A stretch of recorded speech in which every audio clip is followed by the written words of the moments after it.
Oke, halo Mas Bro, assalamualaikum warahmatullahi wabarakatuh. Selamat datang lagi di Dani Haris Channel. Yuhu. Selamat datang di channel kalian tercinta. Asli alay dikit ya kan. Jadi di video saya kali ini saya bakal motovlog agak panjang karena yang saya bahas ini agak banyak ya di video saya kali ini. Dan seperti yang kalian lihat di judul, saya akan membahas tentang tips-tips dan hal-hal apa aja yang perlu diperhatikan dan dibawa ketika solo touring ya. Solo touring ya seperti itu. Jadi di sini saya berbicara berhubung dengan pengalaman pribadi ya, bukan berarti saya master enggak atau saya merasa lebih pro enggak seperti itu. Cuman saya sharing apa yang udah saya alamin gitu loh. Ya kan. Di sini saya bakal start dari sedikit bercerita tentang pengalaman dulu ya. Iklan lewat guys, ya Allah cantiknya loh. Cantik, waduh ada truk dong. Kalau nggak fokus bahaya nih. Jadi saya bakal bahas tentang cerita pengalaman solo touring saya yang udah pernah saya alami ya kawan. Jadi saya pernah solo touring itu yang paling jauh itu tuh dari Sangatta, Kalimantan Timur Indonesia, Kutai Timur tepatnya, menuju ke kota Balikpapan. Nah itu jaraknya itu sekitar 350 km plus ya. Pokoknya segitulah, jauh ya itu menurut saya ya. Kalau itu di Kalimantan Timur. Kalau dari Jawanya, saya paling jauh itu riding dari Surabaya, Jawa Timur Indonesia sampai ke Wonogiri, Jawa Tengah, sekitar 225 km kalau via Google Map ya. Segitu kira-kira. Itu adalah perjalanan riding yang jauh ya menurut saya.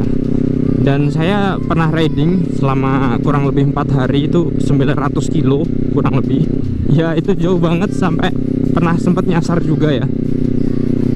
Dan di sini saya bakal ngebahas tentang apa aja yang perlu kalian siapin sebelum solo touring ya. Jadi yang pertama adalah kondisi motor, itu pasti ya. Kondisi motor kalian, kalau saya sendiri sih tidak terlalu mengecek secara spesifik ya. Kalian bisa melakukan hal itu juga, ngeceknya sekedar ala-ala aja. Apabila motor kalian itu usianya masih muda, masih di bawah 1 tahun, jadi kayak masih minim kerusakan lah, bisa dibilang seperti itu. Tapi kalian tidak boleh mengabaikan beberapa hal-hal tertentu. Contohnya saja kondisi ban kalian. Kalau profilnya itu sudah habis, kurang dari 25%, saran saya untuk tidak digunakan untuk perjalanan jauh. Karena ketika terjadi kebocoran atau ban pecah atau rusak dan sebagainya, itu bakal ngerepotin kalian gitu. Apalagi kalau kalian ridingnya itu di jalur-jalur yang dimana pemberhentiannya itu sedikit ya. Contohnya aja kalau misalkan di Kalimantan itu pemberhentiannya itu lebih sedikit sob. Atau tempat-tempat berhentinya atau bengkelnya itu lebih sedikit ya dibanding di Jawa. Karena memang untuk kepadatan sendiri masih padat di Jawa. Kalian juga tahu hal itu ya pastinya. Terus kalian juga bisa cek yang lain ya. Apabila motor kalian injeksi, yang saya sangat sarankan adalah cek daya akinya, apakah normal atau tidak. Kalian cek. Terus kalian cek oli engine-nya. Dan apabila motor kalian menggunakan radiator, kalian cek air radiatornya keruh apa enggak, kurang apa enggak, kalian cek. Terus kekencangan rantai itu juga penting. Kalau untuk yang spesifik sih seperti itu ya sob, yang kalian harus cek. Terus kelengkapan lainnya supaya kalian nggak kena tilang itu penting banget juga, karena kalian bakalan gak enak banget kalau misalkan solo touring ratusan kilometer tapi kalian was-was kalau misalkan ketemu sama polisi, itu nggak enak banget, yakin. Jadi kalian harus lengkapin ya, spion, lampu, knalpot, terus ban juga harus standar, sama kelengkapan lain ya, sesuaikan dengan warna motor dengan STNK juga, itu harus disesuaikan. Terus apabila misalkan motor kalian udah siap berangkat, siap jalan tuh, kalian yang perlu kalian perhatikan lagi adalah barang bawaan kalian ya. Barang bawaan kalian itu tuh harus, kalau bisa ya, itu sedikit mungkin. Meskipun kalian harus nginep, kalian harus apa, kalian harus pertimbangkan. Kalau bisa itu yang kalian bawa itu sedikit mungkin gitu. Meskipun di sini saya bilang apabila motor kalian itu tanpa box ya, tanpa storage lain kanan kiri dan lain sebagainya ya. seperti saya misalkan. Soalnya saya yakin bahwa viewer saya juga banyakan yang motornya itu nggak ada boxnya daripada yang ada boxnya ya. Apabila kalau kalian memang memiliki box, memang tujuannya touring dan motor kalian memang motor touring, itu nggak masalah ya, bawa barang bawaan agak banyak itu nggak masalah. Tapi kalau untuk non box dan non storage seperti motor saya ini atau motor-motor yang lain gitu, yang nggak ada tempat penyimpanan, kalian itu bisa semini mungkin bawa barang bawaan sob. Soalnya ketika waktu itu saya pernah ngerasain ya, dimana itu pegel banget sampai saya itu beli tali rafia untuk tas saya itu saya taruh di belakang sini, saya tali. Saking pegelnya itu saya bawa barang bawaan itu kebanyakan gitu, karena kan saya belum berpengalaman kan.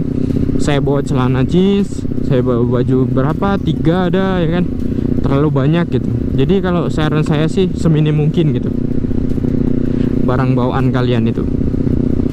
Dan kalau misalkan barang bawaan kalian itu tasnya masih memungkinkan untuk ditaruh di depan, saya sarankan untuk ditaruh di depan ya daripada di belakang.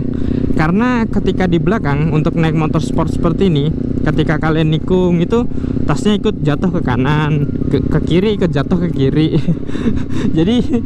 jadi tambah pegel gitu. Kalau di depan sini enggak, dia bakal numpang di tangki, dan tanpa kalian sadari juga itu menjadi windshield ya, windshield untuk dada kalian, itu lebih mantap gitu. Apabila memang barang bawaan kalian udah dipertimbangkan sematang mungkin, sudah sebaik mungkin dan udah oke lah ya, anggap aja udah oke gitu kan, kalian tinggal memikirkan lagi pakaian yang kalian pakai ketika riding ya, seperti itu. Jadi mungkin buat kalian yang belum persiapan riding atau memang nggak suka touringnya jarang banget gitu, bisa setahun sekali itu, saya yakin kalian tidak memiliki perlengkapan riding touring ya, perlengkapan touring yang memadai atau bener-bener komplit gitu ya, kayak berpak, terus kayak protektor dengkul ya kan, sikut ya kan, nggak ada. Saya juga nggak ada kemarin. Dan di sini salahnya saya juga sob. Jadi ketika kalian untuk riding jauh, kalian saya sarankan untuk memakai jaket yang kainnya itu parasut ya. Saya yakin bahwa kalian itu juga ada lah ya jaket yang parasut dibanding yang kain. Nah kemarin itu saya pakai jaket jeans ya. Jaket jeans yang saya pikir itu kainnya tebal ya dan bisa menahan angin ya, supaya nggak terlalu dingin. Ternyata nyatanya itu lebih dingin, lebih menahan angin yang jaket parasut sob. Udah saya bedain ya, saya riding menggunakan jaket parasut maupun yang kain.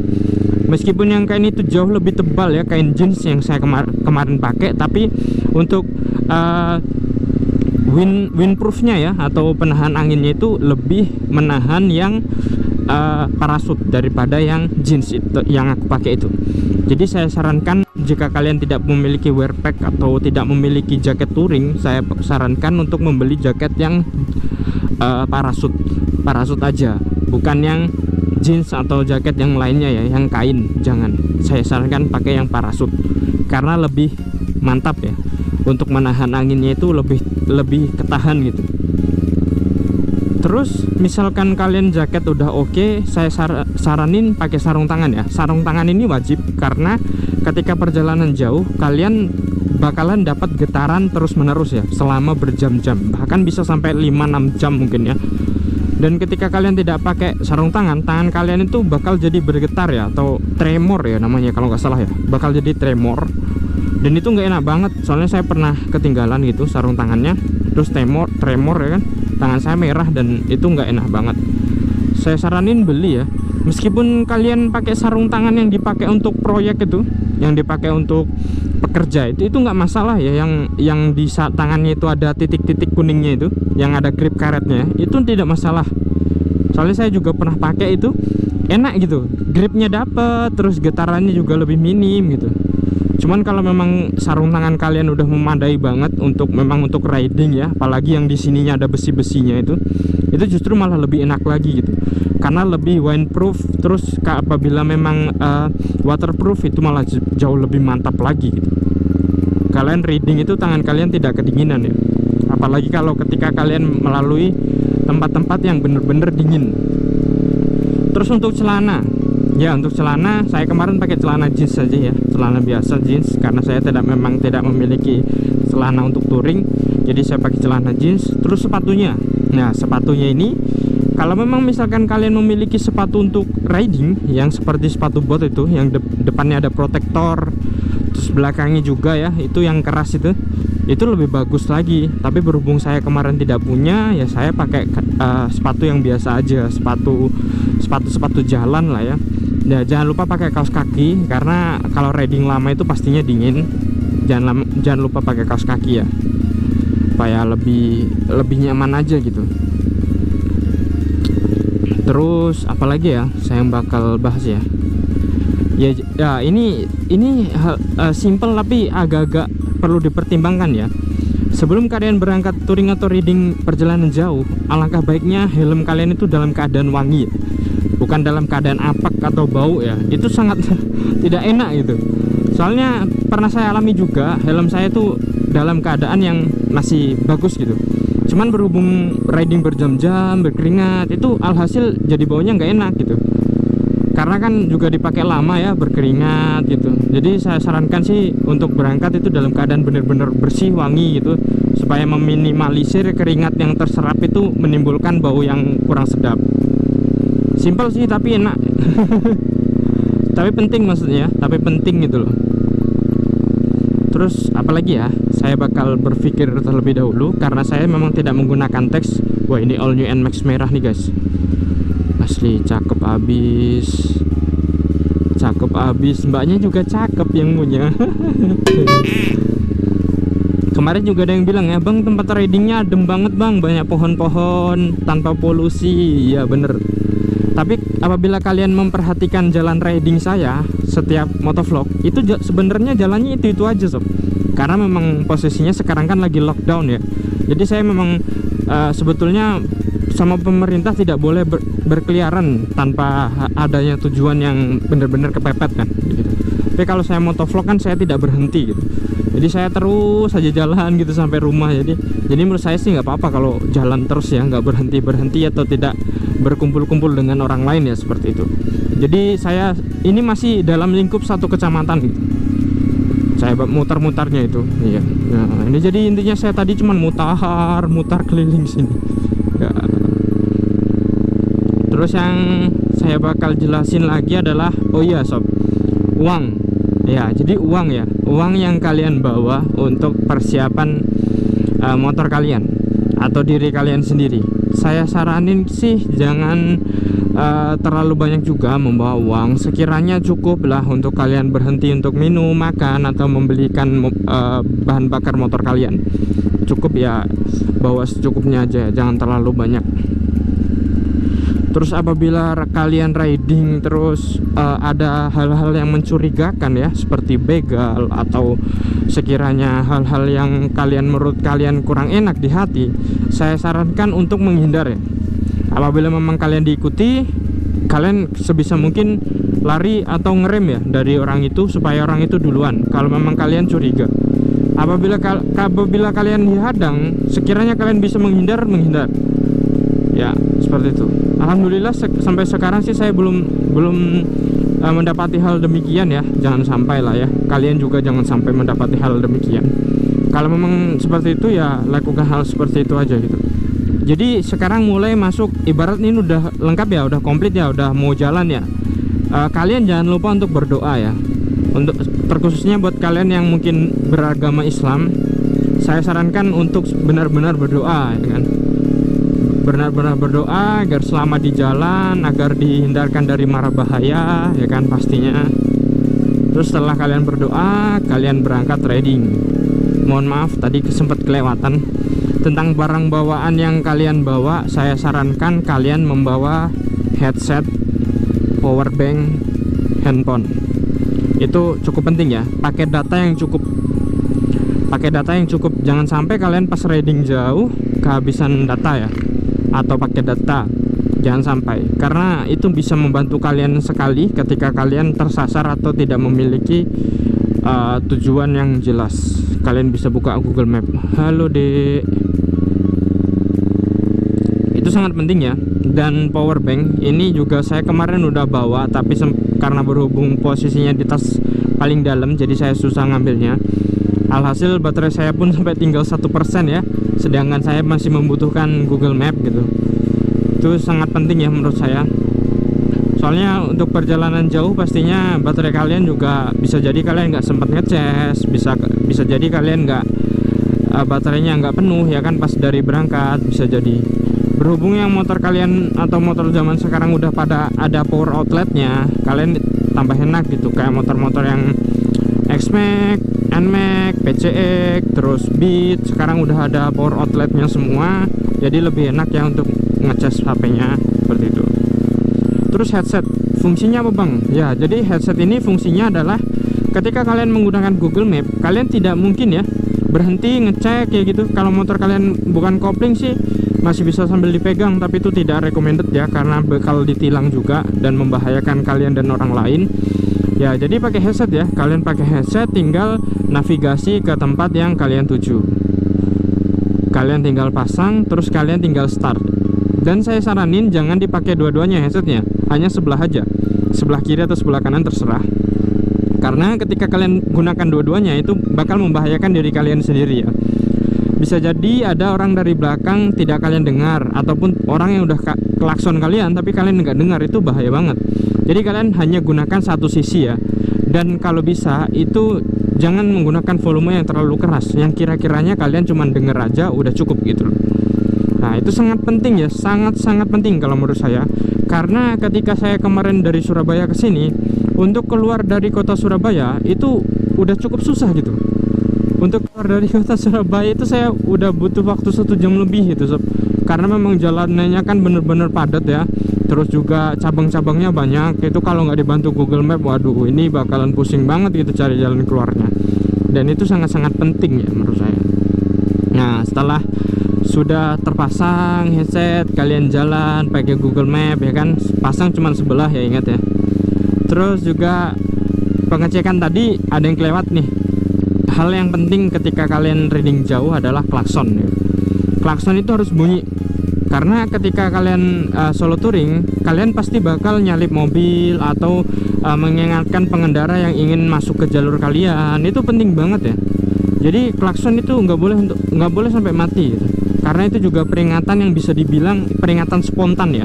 Jadi misalkan kalian spontan ada orang mau nyebrang atau orang mau masuk jalur, kalian pasti spontannya itu pencet klakson. Sedangkan kalau klakson kalian nggak bisa, itu bisa jadi gawat gitu. Dan ini motor saya udah saya upgrade ya, klaksonnya menggunakan klakson Denso yang milik mobil Innova 2 pieces, sehingga suaranya itu cukup kencang ya seperti ini. Suaranya cukup kencang, jadi cukup efektif ya buat ngelaksonin kalau mau nyalip atau ada orang yang mau masuk jalur seperti itu. Terus apa lagi ya? Ya, kalau misalkan kalian solo touring, kalau memang kalian tidak diharuskan riding malam, saya sarankan untuk riding di siang hari. Karena untuk jalan-jalan poros atau jalan-jalan antar kota, itu biasanya di beberapa wilayah memang kebanyakan tidak disertai lampu ya, kecuali memang di kota-kotanya. Jadi menurut saya kalian bakalan lebih minim ya penglihatannya kalau malam, meskipun lampu kalian terang, lampu kalian memadai, tapi pandangan kalian itu tidak seperti di siang hari gitu. Saya sih merasakannya seperti itu ya. Beda halnya kalau memang kalian ngincarnya udaranya supaya dingin nggak panas, itu justru malam hari. Tapi kalau saya sendiri, saya sarankan untuk di siang hari, karena penglihatan lebih jelas, terus kondisi fisiknya lebih fit kalau bagi saya. Meskipun malamnya itu belum ngantuk, tapi yang namanya malam itu orang kemungkinan untuk lebih lelah itu lebih tinggi ya, karena memang malam untuk beristirahat sebetulnya, seperti itu. Terus berangkat apakah harus bensinnya full? Kalau bagi saya sendiri sih enggak ya. Yang penting kira-kira cukup untuk pengisian berikutnya.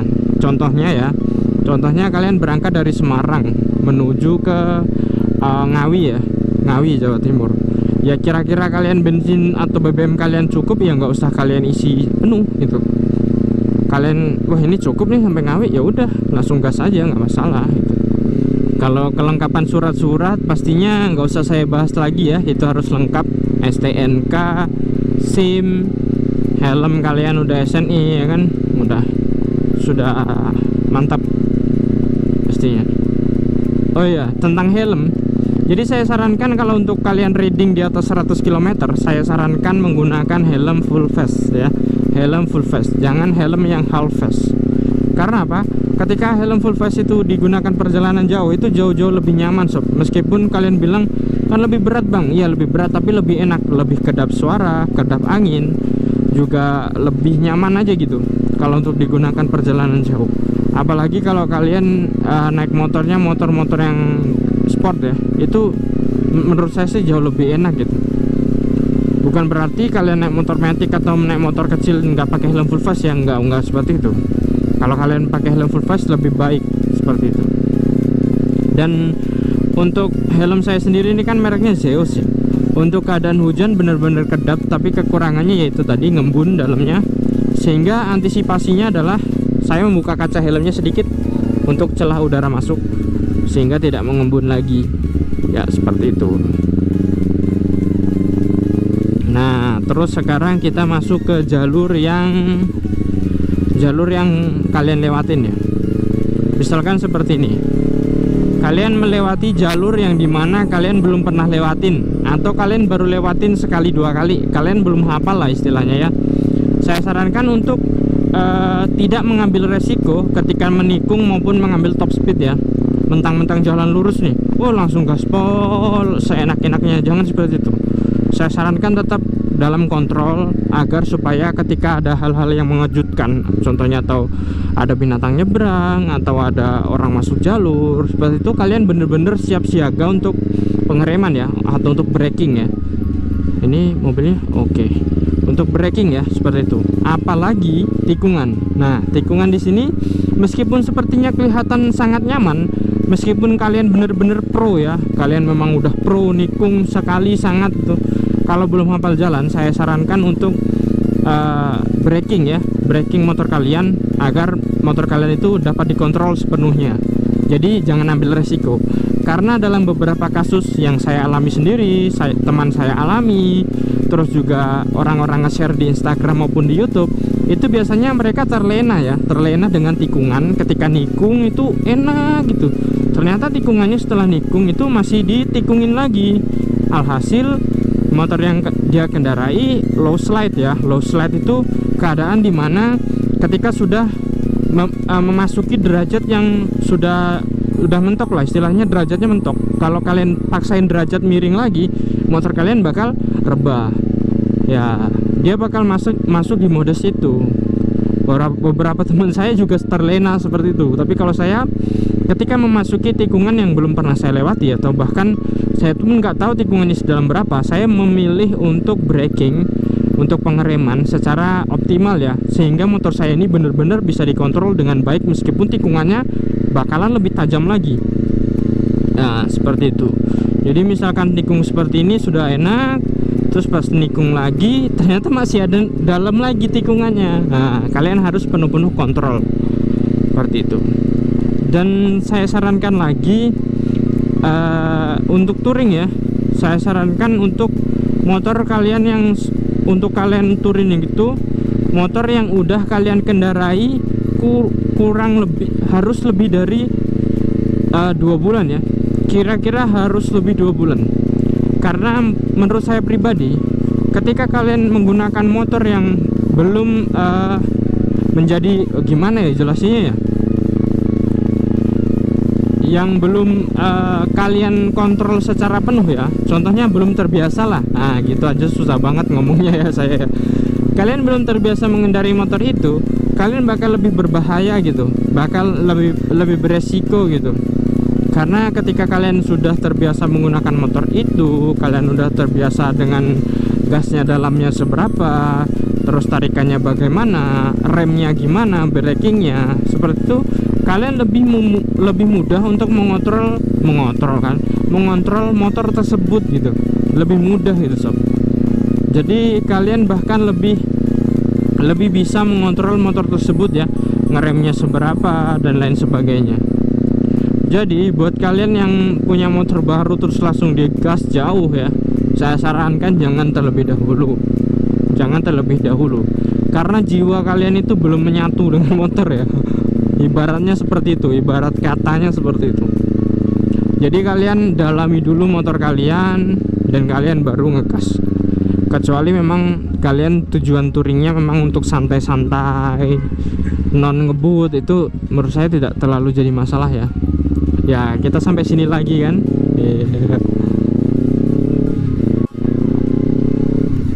Ya jadi seperti itu sob, kurang lebihnya tips solo touring dari saya. Hal-hal apa yang harus kalian pelajari, tips-tips apa yang kalian harus jalani, dan hal-hal apa yang harus kalian bawa gitu ya. Jika memang ada kekurangan silahkan berikan kekurangannya di kolom komentar, dan buat kalian yang pengen bertanya silahkan di kolom komentar juga. Jangan lupa untuk follow juga Instagram saya @denevomulos. Buat kalian yang pengen nanya langsung ke DM bisa banget. Terima kasih dan wassalamualaikum warahmatullahi wabarakatuh.